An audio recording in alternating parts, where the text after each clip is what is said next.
Alors, comme sur la plupart des BMW, la transmission, elle est propulsion. C'est-à-dire, on a un arbre de transmission qui est relié à finalement un différentiel. Et le différentiel donne la propulsion au niveau des roues à l'arrière. Voilà, ça se présente comme suite. Ça, c'est un différentiel. Et puis ça, c'est l'arbre de transmission qui va vers la boîte de vitesse. Ensuite, vers le moteur. Le truc, c'est que dans cette configuration, le réservoir également est situé à l'arrière, c'est-à-dire sur tout l'ensemble de transmission.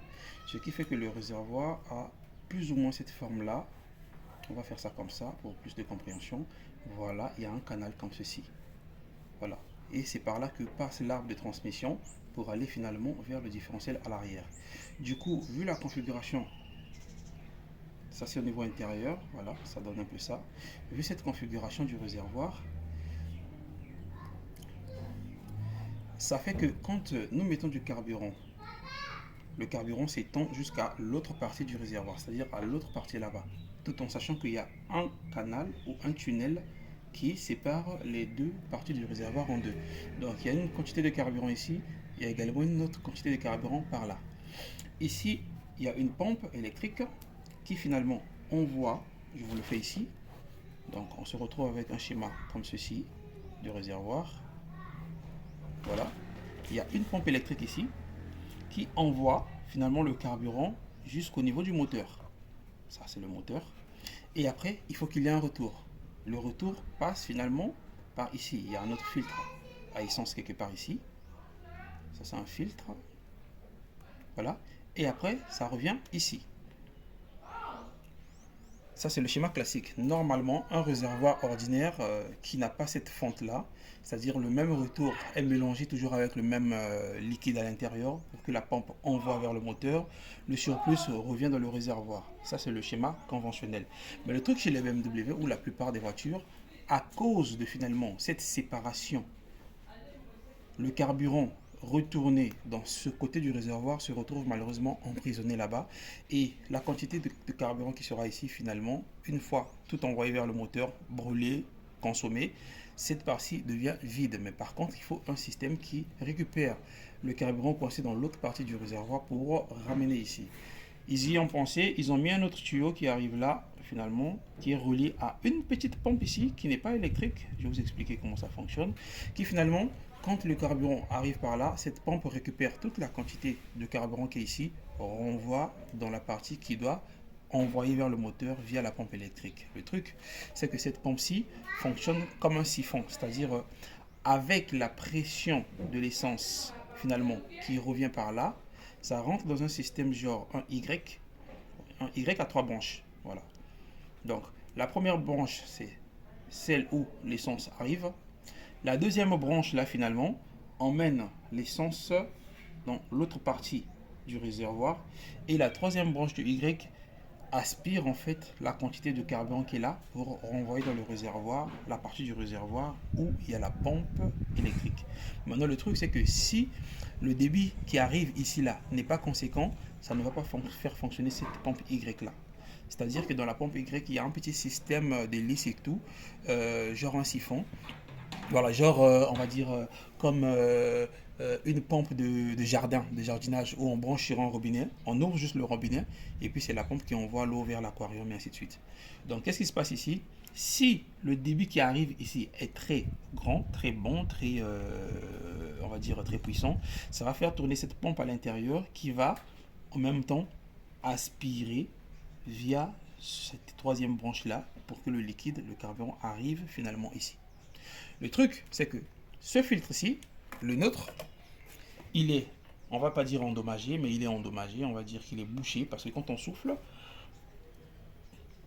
il n'y a pratiquement rien qui sort. Même l'air n'arrive pas à passer. Si l'air n'arrive pas à passer, un liquide, c'est pire.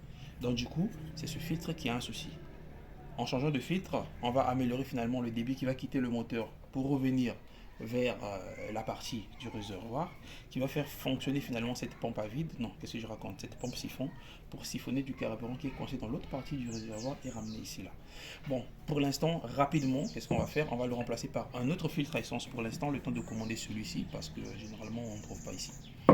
Donc, on va prendre une pompe de Toyota. Qu'est-ce que je raconte? Un filtre de Toyota finalement, qui est très bien fonctionnel. On l'a ôté d'une voiture qui fonctionne très bien, qui va jouer le rôle ici pour faire seulement passer du carburant. Le débit, il est constant. Le temps qu'on trouve un autre filtre, le temps qu'on commande un autre filtre. Et le problème dans ce genre de cas, quand ce filtre est bouché, qu'est-ce qui se passe? Cette pompe fonctionne à très grande pression. Le carburant arrive ici, passe par la rampe d'injection et est normalement censé traverser sans effort le filtre pour repartir dans le carburant, dans le réservoir et faire fonctionner la pompe siphon, ramener le carburant les carburants retour dans la pompe et faire un circuit continu. Maintenant, le problème, si le filtre ne fonctionne pas, si le filtre est bouché, qu'est-ce qui se passe? Le carburant viendra effectivement pour passer là, mais ça va s'accumuler, ça ne va pas très passer tout de suite. Ce qui fait que le carburant traîne dans la rampe d'injection. Et qu'est-ce qui va se passer? C'est une consommation excessive de carburant parce que à chaque fois que les injecteurs vont s'ouvrir, il y a toujours de la grande quantité de carburant qui est dans la rampe. Ils vont avaler et puis ça va faire à ce que le véhicule consomme beaucoup d'énergie.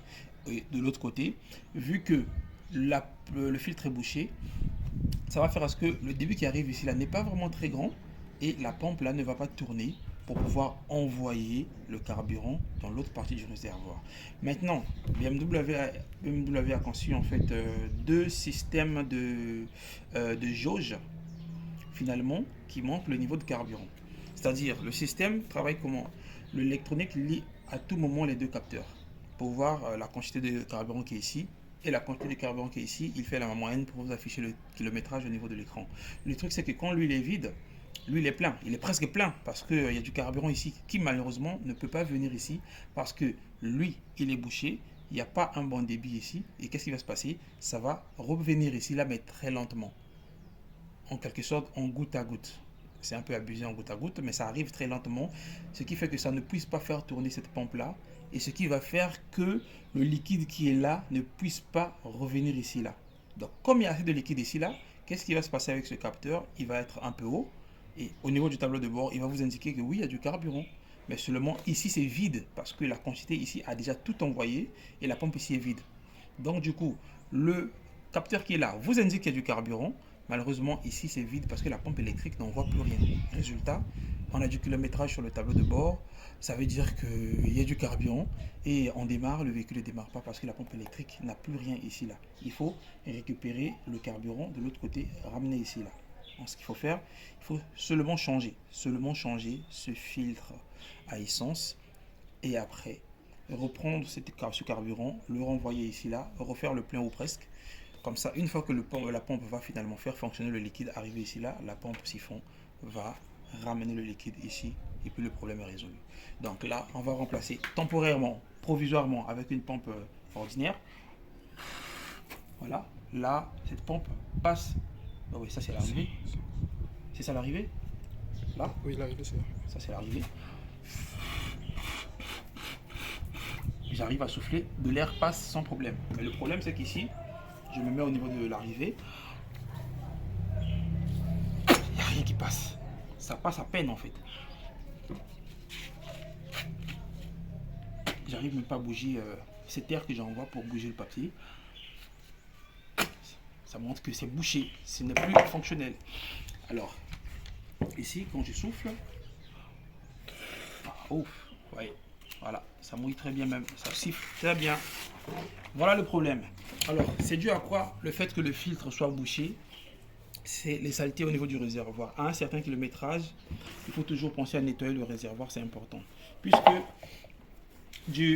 au niveau de la pompe électrique jusqu'au moteur, la pompe prend toute la saleté du réservoir pour envoyer au niveau du moteur et partir. Mais cette saleté passe. C'est pas trop grave côté combustion. Le problème, c'est que quand ça passe pour repartir au réservoir, ça doit être clean. Seulement le filtre placé là a été finalement endommagé. Je suspecte deux choses. Soit c'est par la saleté qui a bouché finalement le réservoir, soit vous voyez que ça a été cabossé parce que le côté où ce filtre est installé, c'est carrément sous derrière le siège conducteur, c'est-à-dire sous le véhicule. Mais avec l'état des routes et les dos d'âne et tout, ça fait à ce que les à-coups cognent finalement le réservoir. C'est aussi ça qui a peut-être pu également endommager le filtre parce que le filtre a été compressé. Finalement, les fibres à l'intérieur, certainement, les tuyaux ont été également compressés, ce qui fait que l'air ne circule plus trop correctement et par conséquent le liquide n'arrivera jamais à circuler d'une manière libre.